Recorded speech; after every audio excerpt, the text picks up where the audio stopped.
Hi అండి. అందరూ ఎలా ఉన్నారు? బాగున్నారా? నేనైతే చాలా బాగున్నాను. మీరందరూ కూడా చాలా చాలా బాగుంటారని అనుకుంటున్నాను.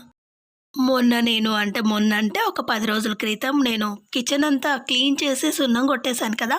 సో, ఇంకా ఇల్లంతా కొట్టాలంటే నా వల్ల కాదు. అంటే కొంచెం బడ్జెట్ ప్రాబ్లమ్ అనమాట. అందుకనే నేను ఇంతకుముందు చెప్పాను కదా! సో, అందుకనే దుమ్ము మాత్రమే దులుపుతున్నాను మొత్తం. సో, దుమ్ము దులిపితే అది నాకు ఎవ్రీ మంత్ చేస్తా అండి. ఎందుకంటే మా ఇల్లు రోడ్డుకు దగ్గరలో ఉంటుంది. బీభత్సమైనటువంటి దుమ్ము, ధూళి వస్తుంది. అందులోనూ 2 రోడ్లు ఉంటాయన్నమాట మాకు. సో, మొత్తం ఖాళీనే చుట్టుముట్టు ఖాళీగా ఉంటుంది. సో, దానివల్ల గూడా భయంకరంగా దుమ్ము వస్తుంది. సో, ఒక 1 వీక్ క్లీన్ చేయకపోతే అది ఇల్లు ఎన్ని రోజుల నుంచి దుమ్ము కొట్టుకొని పోయిందో అన్నట్టుంటుంది. సో, అందుకని నేను వారానికి ఒక్కసారైనా సరే ఒక్కసారి చీపురు పెట్టి అలా అనేస్తాను. లేదనుకోండి ఇంటికొచ్చిన వాళ్ళు ఈమె ఏం చేస్తుంది అని అనుకుంటారు. సో, అందుకని కంపల్సరీ ఇప్పుడైతే ఫెస్టివల్ కాబట్టి నేను రోజు ఒక్క రూమ్ క్లీన్ చేస్తున్నాను. మామూలుగా అయితే అన్ని రూములు ఫటాఫట్ ఫటాఫట్ అని పైన అనుకుంటూ వెళ్తాను ఎవ్రీ మంత్. సో, ఇప్పుడు మాత్రం ఫెస్టివల్ కాబట్టి ప్రతి ఒక్క రూము, ప్రతి ఒక్క ర్యాక్ అన్నీ క్లీన్ చేయాల్సిందే. లేదనుకోండి మళ్ళీ మనకు ఇబ్బంది అవుతుంది. ఎందుకంటే ఒకవేళ ఏమన్నా పురుగులు అలాంటివి ఉన్నా సరే మనకు తెలిసిపోతాయి. కానీ 99% మా అంటే నేను లేకుండానే చూసుకుంటాను. సో, ఒకవేళ ఉంటే చెప్పలేం కదా! కిచెన్ అయిపోయింది. బెడ్‌రూమ్ అయిపోయింది. ఇప్పుడు వచ్చేసి హాల్ అండి. హాల్ అంటే ఇది ఒక డైనింగ్ హాల్ లాగా అనుకోండి. సో, డైనింగ్ హాల్‌లో లో మొత్తం అంటే డైనింగ్ రూమే అంటే ఇందులో ఏం తినంగానే టీవీ రూమ్‌లోనే 99% అక్కడే కూర్చొని తినుకుంటూ, చూసుకుంటూ ఉంటామనమాట. ఇప్పుడొచ్చేసి ఈ రూమ్‌లో ఈ సెల్ఫ్‌లో మొత్తం గ్లాస్ ఐటెమ్సే ఉంటాయనమాట. అవన్నీ నేను దాదాపు ఎప్పుడు తీసినా సరే కడిగి, తోమి, తూర్చే పెడతాననమాట. తూర్చకపోతే కూడా కాక్రోచులొస్తాయి. తడి ఉన్నా సరే ఫంగస్ వస్తుంది. ఫంగస్ వల్ల క్రిములన్నీ వచ్చేస్తాయి కాబట్టి జాగ్రత్తగా అందులో గ్లాసులు కాబట్టి బాగా కడిగి ఆరబెట్టి తర్వాత తూడ్చి పెడతాను. ఇలాంటప్పుడు మళ్ళొక్కసారి దుమ్ము పడుతుంది కదా! అందుకని వాటిని అలా బట్టతో పైన మాత్రమే తుడుస్తున్నా. ఎక్కువ తుడచట్లేదు. ఆల్రెడీ తోమి పెట్టినవి. పైన కవర్లన్నీ తీసి నేను నీళ్ళలో బాగా అద్దేసి బాగా తూడ్చి బయట ఆరబెట్టానండి. ఆలోపు ఇవన్నీ తూడ్చేస్తాం కదా మనము. అలా అనమాట. పండగంటేనే అదొక పెద్ద కష్టము ప్లస్ ఇంకా ఇష్టం కూడా. ఎందుకంటే మన ఇల్లు క్లీన్ అవుతుంది. అలాగే మనకు ఉండేటువంటి కొంచెం లేజినెస్ కూడా తగ్గుతుంది. నాకైతే బాగా జ్వరం వచ్చేస్తుందండి. అందుకని నేను చిన్నగానే చేసుకుంటాను. వంట అయిపోయిన వెంటనే ఒక రూము, నెక్స్ట్ ఇంకొక రోజు ఇంకొక రూమ్ అనమాట. కిచెన్ మాత్రం నన్ను బాగా సతాయించింది. ఎందుకంటే సున్నం కొట్టాను కాబట్టి ఒక 10 డేస్ బాగా పడుకున్నాను జ్వరం వచ్చి. చేత కాలేదనమాట. కాస్త పని చేస్తేనే అలసిపోచ్చేది. కానీ అలాగే చేసుకున్నాను. తప్పదు. ఇష్టంలో కష్టం అనమాట. ఇవి కూడా నేను అప్పుడప్పుడు అలా సబ్బేసి అంటే అదే లిక్విడ్ వేసి క్లీన్ చేస్తూ ఉంటాను తడితో. ఒక్కొక్కసారి లేదా పౌడర్ ఉంటే కూడా పౌడర్‌తో కూడా క్లీన్ చేస్తూ ఉంటాను. ఈరోజు మాత్రం సబ్బేసి అదే పీస్ ఉంటుంది కదా! దాన్ని వేసి బాగా అదే లిక్విడ్ సోప్ ఉంటుంది కదా! దాంతో క్లీన్ చేస్తున్నాను. లేదంటే అంట్లు తోమే సబ్బుతో కూడా క్లీన్ చేస్తాననమాట నేను. 2 ఒకటే అనమాట. ఏం లేదు, చాలా నీట్‌గా అవుతాయి అద్దాలు మాత్రం. ఇలా తుడిచినప్పుడు మాత్రం అవే చూస్తూ ఉండాలనిపిస్తుంది. చాలా చాలా బాగాయనమాట. లోపలంతా క్లీన్ చేసుకుంటాం కదా! లోపల వైపు నుంచి కూడా అలాగే అందిన దగ్గరకు అందినట్టుగా చేసేసి తర్వాత కవర్లన్నీ త్వరగానే ఆరిపోతాయి కాబట్టి అవి కొంచెం అడ్జస్టబుల్‌గా చేసుకోవాలి మనం. ఎందుకంటే నీళ్ళలో ఆరబెట్టి బయటికి తీస్తే అవి ముదురుగా అయిపోతాయి. కొద్దిసేపటికి మనం సెట్ చేస్తే సెట్ అయిపోతాయనమాట. ఫస్ట్ మనకు ముదిరిపోయినట్టుగానే కనిపిస్తాయి. అక్కడక్కడ మడతలే ఉండి సరిగ్గా సెట్ కాలేదనిపిస్తుంది. నేను దాదాపు ఈ కవర్స్ వేసి 2 ఇయర్స్‌కి పైగా అవుతుంది. ఈ కవర్స్ ఏంటంటే మనకు చాలా రోజులు వస్తాయి. అలాగే కొంచెం పని తక్కువగా ఉంటుందనమాట. మాటికి ఖర్చు కూడా తక్కువగా ఉంటుంది. అందుకని ఇక్కడ మాత్రం నేను అదే వేశాను. అప్పుడెప్పుడో నేను తెచ్చి అంటే మా పిల్లలకి కోసం తెస్తాం కదా అట్టలేయడానికి. ఈ మధ్య వాళ్ళు వాడట్లేదు. ఒక అమ్మాయే ఉంది కాబట్టి పెద్దవాళ్ళు అయ్యేసరికి వాళ్ళు వాడరు కాబట్టి అవి అలాగే ఉన్నాయి. అన్ని గ్లాసెస్ అన్నీ పైన అండి. వాడనివన్నీ పైన ఉంటాయి. కప్స్, గ్లాసెస్ అన్నీ. వాడేవి మాత్రం కొంచెం కింద పెట్టుకుంటాము. ఇవి ఎప్పుడన్నా ఎవరైనా వస్తారు కదా మన ఇంటికి, అప్పుడు వచ్చినప్పుడు ఈ టీ గ్లాసులు వాటి పక్కనే ట్రేస్ ఇవన్నీ పైనవండి. పైన అస్సలు వాడము అవి.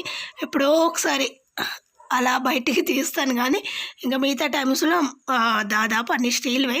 ఇవి మాత్రం ఇవి ఉన్నాయి గదా! ఇవన్నీ మాకు గిఫ్ట్ రూపంగా వచ్చినవే అనమాట. సో, మేము కొన్నవి గాదు.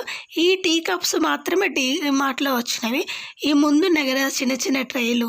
సో, అవి గూడా గిఫ్టే అండి. సో, పెద్ద ట్రే మాత్రం నేనే కొనుక్కొచ్చుకున్నాను. అంటే ఎవరైనా వచ్చినప్పుడు 1, 2 తీసుకపోలేం గదా! ట్రేలో. అందుకని పెద్ద ట్రే నేను డీమార్ట్‌లోనే కొనుక్కొచ్చుకున్నాను అది అప్పుడు. టీ కప్స్ కూడా మేము యూజ్ చేయము. 99% 100% స్టీల్ గ్లాసులే వాడతాననమాట. ఎందుకంటే అసలే నేను త్వరగా పగలగొట్టేస్తాను. నా చేతిలో ఎక్కువ సేపు ఉండవవి. ఆల్రెడీ ఒక సెట్ పగిలిపోయింది. రెండో సెట్ అనమాట ఇంతకుముందు చూపించినవి. సో, అవన్నీ నీట్‌గా సర్దేసి తర్వాత ఇల్లంతా ఊడ్చి తలస్నానం చేసి రెడీ అయ్యి ఇప్పుడు అంటే దీపం మా చిన్న పాప పెట్టేసిందండి.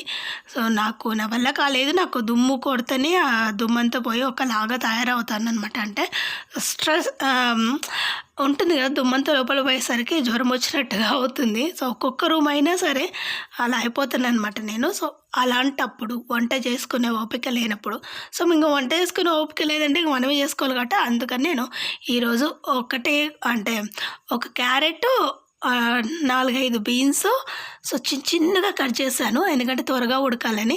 తర్వాత ఒక టమాటో, ఒకటి ఉల్లిపాయ, 4, 5 పచ్చిమిరపకాయలు అన్నీ రెండిటికి సరిపడా కోసి పెట్టుకున్నాను.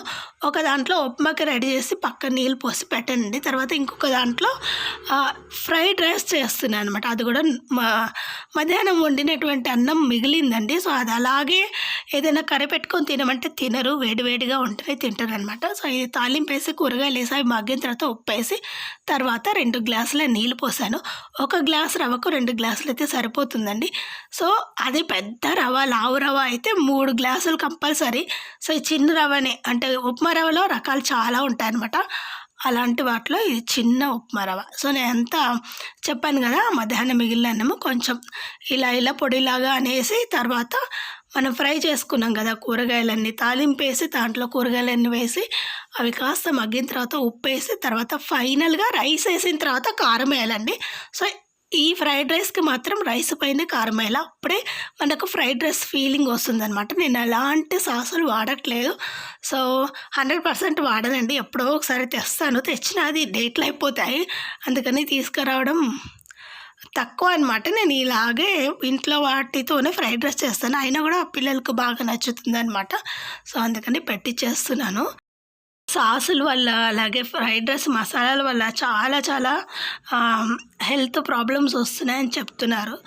అయినా సరే ఇంతకుముందు కూడా నేనేం పెద్దగా వాడేదాన్ని కాదు. తెచ్చినా సరే అది పెద్దగా అయిపోయేవి కూడా కాదు. సో, అందుకని తీసుకురావడమే మానేసాను. చూడండి ఎంత బాగుందో. చాలా టేస్టీగా ఉంటుందండి. అప్పుడప్పుడు ఫ్రై చేసి పిల్లలకు పెట్టేసామనుకోండి అన్నం వద్దు, కూరగాయలు వద్దు అనే వాళ్ళకు ఇలా కూరగాయలు ఉంటాయి. సో, ఫ్రైడ్ రైస్ లాగా ఇచ్చేస్తే బాగా తినేస్తారనమాట. సో, ఉప్మా చేస్తున్నా అండి. ఓ పక్క మామూలుగా అయితే రోజు నేను మార్నింగ్ అండ్ నైట్ జొన్న రొట్టెనే చేస్తాను. ఇలా ఓపిక లేనప్పుడు సో, బాగా అంటే వర్క్ చేసి ఓపిక లేనప్పుడు మాత్రం ఇలాంటివి చేస్తాను. తర్వాత ఒక రవ్వ వేసాను కదా! అదే ఒక గ్లాసు రవ్వ వేసి తర్వాత కలిపేసి కాసేపు సిమ్‌లో పెట్టేసా. ఫస్ట్ హైలో పెట్టి కొద్దిసేపు అంటే ఒక 2 నిమిషాలు హైలో పెట్టి తర్వాత సిమ్‌లో పెట్టేస్తే పొడిలాడుతూ ఉండేటువంటి ఉప్మా రెడీ అనమాట. ఉప్మాలో చాలా రకాలుంటాయి. ఇంతకుముందు పెద్ద రవ్వ వాడేదాన్నండి. అది రాను వీళ్ళు తినకుండా అయినారు. సో, అందుకని అది మానేసి మళ్ళీ కొన్ని రోజులు చిన్న రవ్వలోనే గోధుమ రవ్వ తెచ్చామనమాట. ఇంకా ఇందులో బొంబాయి రవ్వ కూడా ఉంటుంది. బొంబాయి రవ్వ అంత మంచిది కాదని సో, చాలా సన్న రవ్వ ఉంటుంది. బొంబాయి రవ్వ లాగా అనిపిస్తుంది కానీ ఆ టేస్ట్ ఈ టేస్ట్ డిఫరెంట్ ఉంది. ఇదేమో గోధుమ రవ్వ అనమాట. సో, చూడండి చాలా బాగుంటుంది. సో, తిని నాకు ఎలా ఉందో కూడా కామెంట్ చేసేవ్వండి. ఫైనల్గా అంతే అండి వీడియో. మీకు వీడియో నచ్చితే లైక్ చేయండి, షేర్ చేయండి. అలాగే సబ్స్క్రైబ్ చేయడం మాత్రం అస్సలు మర్చిపోకండి. అలాగే మీ friends and family members group కూడా నా ఛానల్లో షేర్ చేయండి.